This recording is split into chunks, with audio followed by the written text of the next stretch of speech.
मेरे प्यारे बच्चों, हिंदी वागधारा चैनल में आज एक नई श्रृंखला के साथ आपका पुनः स्वागत है।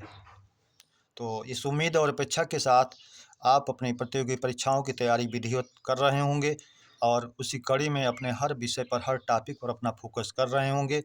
तो अगले बढ़ते हुए आज अगली श्रृंखला में इस उम्मीद के साथ, यदि यह श्रृंखला आपको बेहतर लगे तो इसे ज़रूर सब्सक्राइब और शेयर करें। इसी उम्मीद और अपेक्षा के साथ आइए पहले प्रश्न की शुरुआत करते हैं। पहला प्रश्न है हमारा, निम्न में तत्सम शब्द है। ए नीम, ये तत्सम नहीं है। नीम का तत्सम परीक्षा में बहुत पूछता भी है, निम्ब होता है। बी नींबू, ये भी तद्भव है, इसका तत्सम निम्बक होता है। सी आंवला, इसका तत्सम आमलक होता है। तो ये तीनों तद्भव हैं। डी पीपल, ये पीपल का तत्सम है, इसलिए विकल्प डी हमारा सही हो जाएगा, पीपल। प्रश्न नंबर 2, मूर्धन्य वर्ण हैं, यानी मूर्धा से उच्चारित होने वाला वर्ण कौन कौन से हैं। ता था, ये नहीं है, दंत है। बी पाफा, नहीं है, ओष्ठ है। री रा, रिट रसाणाम मूर्धा, तो मूर्धा से उच्चरित होता है, इसलिए विकल्प सी हमारा सही हो जाएगा। प्रश्न नंबर डी विकल्प में चाछा दिया है, तो ये वैसा नाम तालु, ये भी नहीं है। प्रश्न नंबर 3, हाथी का पर्यायवाची है, ये नहीं है, घोड़े का है। बी तुरंग, ये भी घोड़े का है। कुरंग, हिरन होता है या विशेषण में खराब रंग, ऐसा कर सकते हैं। डी सिंधुर, सिंधुर और सैंधव आप पढ़ते हैं समश्रुति में। सिंधुर माने हाथी, सैंधव माने घोड़ा, इसलिए हाथी का पर्यायवाची विकल्प डी हमारा सही हो जाएगा, सिंधुर।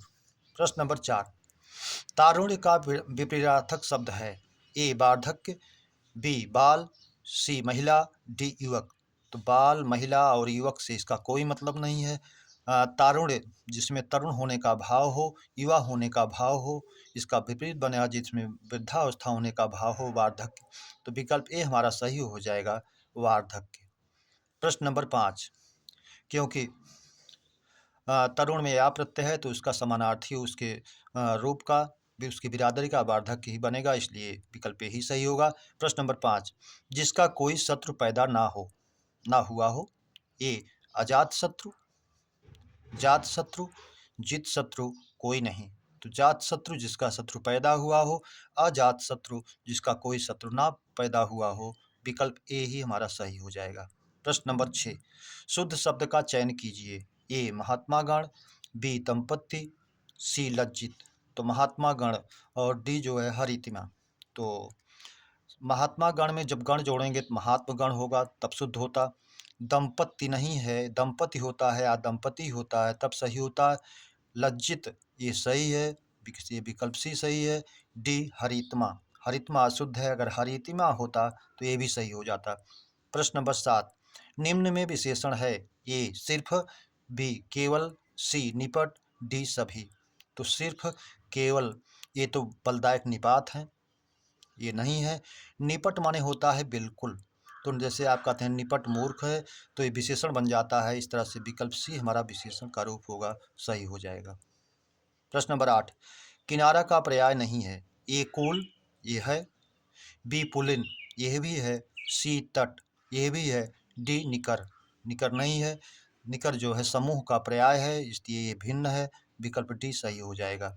प्रश्न नंबर 9, बिनकहा शब्द में कौन सा उपसर्ग है। ए बिन, बी बिन, सी अन, डी अग। तो ये बिन, अन, अध, ये सब हिंदी के हैं, और जो है बिनकहा में बिन आया है, और ये हलचिन्ह ही तो नहीं बल्कि हिंदी का बिन ही होगा बिनकहा में, इसलिए विकल्प ए हमारा सही हो जाएगा, बिन। प्रश्न नंबर 10, मृगेंद्र का पर्याय है। मृगेंद्र जानवरों में जो श्रेष्ठ है, मृगराय है, वही जो है मृगेंद्र है, अर्थात सिंह। तो सिंह का पर्यायवाची देखा जाएगा। ए नखायुध, नख ही है आयुध जिसका, अस्त्र है जिसका, तो ये शेर का है। बी शार्दूल, ये भी है। डी मृगराय, जानवरों का राजा, ये भी है। डी सभी, इसलिए विकल्प डी सही हो जाएगा हमारा, सभी। प्रश्न नंबर 11, अवगुंठन का अर्थ है। ये नख, बी नख माने नाखून, बी परख, परख का तत्सम होता है परीक्षा। सी गूंथना, गूंथना, ये भी तद्भव रूप है गुम्फन का, इसका तत्सम गुम्फन होता है। डी घूंघट, जिसका अगुंठन या घूंघट, गुंठन या अगुंठन, तो इस तरह से विकल्प डी हमारा सही हो जाएगा। अगुंठन का अर्थ होगा घूंघट। प्रश्न नंबर 12, अर्ध स्वर है ए या बी वा सी दोनों डी कोई नहीं। तो हम जानते हैं अर्ध स्वर हमारे हिंदी में या और वाह होते हैं, इसलिए विकल्प सी सही हो जाएगा हमारा दोनों। प्रश्न नंबर 13, हर समय महात्मा गांधी बनने से काम नहीं चलता। रेखांकित पद में संज्ञा है। ए व्यक्तिवाचक, बी जातिवाचक, सी भाववाचक, डी समूहवाचक। हर समय महात्मा गांधी बनने से, तो महात्मा गांधी केवल व्यक्ति विशेष की ओर संकेतित हो रहा है यहाँ, इसलिए जो है व्यक्तिवाचक में ही जाएगा, क्योंकि महात्मा गांधी के सारे गुण के हर समय बताया गया है। अगर एक इस तरह से कहा जाता दूसरे रूप में कि हमारे देश में जयचंदों की कमी नहीं है, तो वहाँ जातिवाचक का रूप होता, लेकिन यहाँ महात्मा गांधी व्यक्तिगत रूप से इंगित हो रहे हैं, इसलिए व्यक्तिवाचक में जाएगा। विकल्प ए हमारा सही हो जाएगा। प्रश्न नंबर 14, अस्थावर का विपरीतार्थक शब्द है। अस्थावर जो स्थित रहता है, इसका विपरीतार्थक होता जो चलायमान हो। जंगम जो गतिशील हो, जो चलने वाला हो। विकल्प ए ही सही हो जाएगा। स्थित तो उसका पर्याय जैसा है। अचल जो ना चलता हो। डी जड़, यह स्थावर का पर्यायवाची ही है। जड़ मान इसका विलोम चेतन होता है, तो विकल्प ए जंगम ही हमारा स्थावर का सही हो जाएगा, जो स्थित रहता है, जो गतिमान रहता है। प्रश्न नंबर 15, वो एक कटहल के पेड़ हैं, रेखांकित पद का तत्सम है।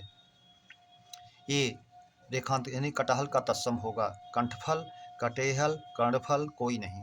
तो कटहल का तत्सम हम जानते हैं कंठफल होता है, इसलिए विकल्प ए हमारा सही हो जाएगा। प्रश्न नंबर 16, गमन और दान का विलोम बनाने के लिए किस उपसर्ग का प्रयोग करेंगे। ए ई, बी अन, सी अध, डी आ। तो हम जानते हैं गमन और दान दोनों में आ का प्रयोग करते हैं, तो विलोम बन जाता है। गमन जाना, आगमन आना, दान देना, आदान लेना। इस तरह से विकल्प डी हमारा सही हो जाएगा, आ।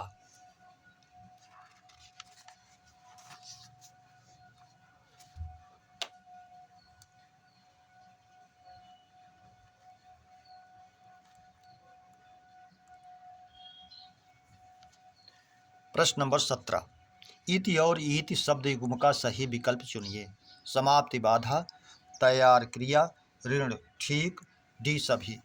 तो हम जानते हैं इति का अर्थ होता है समाप्ति और ईति का होता है आपदा, विपत्ति, बाधा। तो विकल्प ए ही हमारा सही हो जाएगा, विकल्प ए। प्रश्न नंबर 18, बिनु पद चलें सुनय बिनु पाना, बिनु फल करम करें विधिनाना, आनंद रहित सकल रस भोगी, बिनु वाणी वक्ता बड़ जोगी। में अलंकार पूछ रहा है। विभावना, विशेषोक्ति, संदेह, डी भ्रांतिमान। तो हम जानते हैं जब बिना कारण के कार्य होता है तो विभावना अलंकार होता है, और जब बिना कारण के होने पर भी कार्य ना हो तो विशेषोक्ति होती है। दोनों अलंकार एक दूसरे के विरोधी हैं, तो यहाँ पर कारण नहीं है फिर भी कार्य हो रहा है, इसलिए विभावना होगा। इसका विपरीतार्थक विशेषोक्ति होता है, जैसे पानी बिच मीन पियासी। सी संदेह, डी भ्रांतिमान से इसका कोई मतलब नहीं है। प्रश्न नंबर 19, हरगीतिया छंद में कितनी मात्राएं होती हैं। ए 28, बी 16, सी 12, डी 15। तो हरगीतिया में हमारी 28 मात्राएं होती हैं, हम जानते हैं, इसलिए विकल्प ए ही हमारा सही हो जाएगा, 28। प्रश्न नंबर 20, अशुद्ध तद्भव तत्सम युग्म है। ए अलग, अलग्न सही है। बी इच्छु, ये भी सही है। सी इतवार, आदित्यवार, ये भी सही है। डी अनूठा, अनोखा, ये जो है हिंदी में तद्भव में पर्याय है, इसका तत्सम बनता है अनूठा का अनुत्थ, इसलिए विकल्प डी हमारा सही हो जाएगा। प्रश्न नंबर 21, राधा खीर पकाती होगी में काल है। ए संदिग्ध भूत, बी संदिग्ध वर्तमान, सी सामान्य भूत, डी सामान्य भविष्य। तो राधा खीर पकाती होगी, ये जो है संदेह है वर्तमान काल में, इसलिए संदिग्ध वर्तमान में जाएगा। आप जानते भी हैं इसका वाचक चिन्ह होता है ता होगा, ती होगी, ते होंगे। अगर सामान्य भूत होता तो या होगा, ई होगी, ये होंगे, ये सब होता, इसलिए विकल्प बी हमारा सही हो जाएगा, संदिग्ध वर्तमान काल। प्रश्न नंबर 22, शब्दों को छोटा लिखने का विराम चिन्ह है। ए लाघव, बी त्रुटिबोधक, सी उद्धरण, डी अल्प विराम। तो सब बड़े शब्दों को छोटा डॉक्टर को डा लिख करके जब बना देते हैं गोला जैसा तो बन जाता है लाघव का चिन्ह। प्रोफेसर इस तरह से यूपी, तो लाघव चिन्ह होगा, विकल्प ए हमारा सही हो जाएगा। प्रश्न नंबर 23, मूल का अनेकार्थी है, ए कंद, बी जड़, सी पूंजी, डी सभी। तो हम जानते हैं कंद, जड़, पूंजी मुख्य एक नक्षत्र होता है, तो तीनों हमारे इसके मिल रहे हैं अनेकार्थी में, इसलिए सभी जाएगा विकल्प डी। प्रश्न नंबर 24, रमेश दूध पीकर सो गया में क्रिया का रूप है, ये नाम धातु, बी पूर्वकालिक, सी प्रेरणार्थक, डी अनुकरणात्मक। तो हम जानते हैं जब कर्ता एक क्रिया पूरी करके दूसरी करता है तो पहले जो क्रिया पूरी होती है उसमें पूर्वकालिक क्रिया होती है और कर उसमें जरूर आता है, तो इस तरह विकल्प भी हमारा सही हो जाएगा, पूर्वकालिक।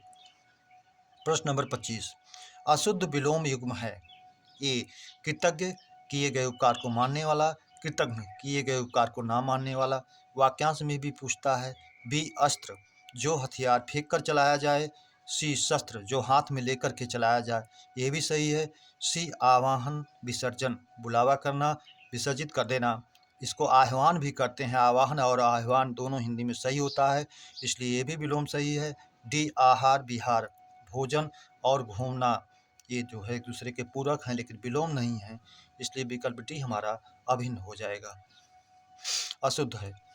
प्रश्न नंबर 26, चंद्रमा का पर्याय नहीं है, मयंक है, ये तद्भव है चंद्रमा मयंक का, इसका तत्सम होता है मृगांक। बी शशधर, शश को धारण जो करता है, खरगोश को धारण जो करने वाला है वो चंद्रमा है, इसलिए ये भी है। मृगांक, मृग है अंक में जिसके, जानवर है जिसके गोद में, वही शशक वही खरगोश जो माना गया, इसलिए ये भी है। डी मयंद, मृगेंद्र, ये मृगेंद्र का तद्भव है मयंद, जिससे जो शेर का पर्यायवाची बनता है, इसलिए चंद्रमा का नहीं है, विकल्प डी हमारा सही हो जाएगा, मयंद। 27, पंचसर पर्याय है, पंचसर 5 बाड़ों वाले हैं जो, अब पंचसर किसका है, 5 फूलों का बाड़, ये मनमथ, मन को मथने वाला अर्थात कामदेव, पंचसर कामदेव, मनमथ कामदेव। सी कंदर्प, दर्प को हनन करने वाला, नष्ट करने वाला कंदर्प, ये भी है कामदेव जी का।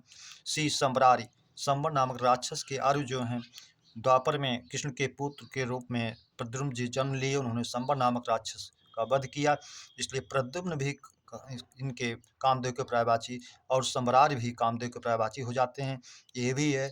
डी सभी, इसलिए तीनों विकल्प सही है, चौथा हो जाएगा डी सभी।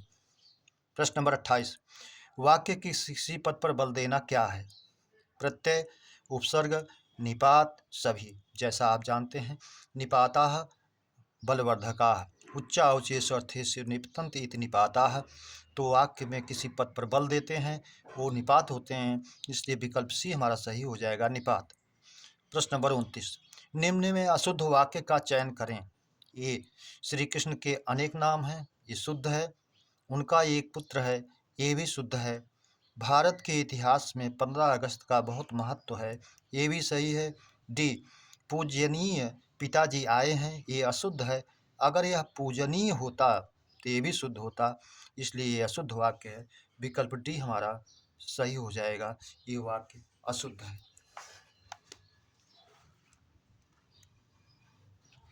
प्रश्न नंबर 30, आज की रात कितनी काली है, एक चोर द्वारा अपने साथी से यह कहना, इसमें कौन सी शब्द शक्ति होगी, अभिधा, ये शाब्दिक अर्थ नहीं है इसलिए नहीं है, लक्षणा, लक्षण के आधार पर भी नहीं है, सी व्यंजना, व्यंग्यात्मक रूप इसका अर्थ दे रहा है, इसलिए है।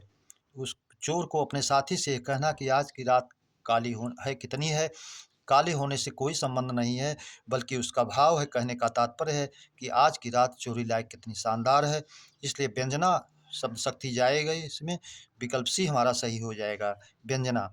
डी कोई नहीं से कोई मतलब नहीं। मेरे प्यारे बच्चों, इस 30 प्रश्नों की श्रृंखला पर हम लोगों ने चर्चा पर चर्चा की, उम्मीद करता हूँ ये श्रृंखला आपको बेहतर लगी होगी, तो मेरी उम्मीद और अपेक्षा यही, सब्सक्राइब, लाइक और शेयर जरूर करें।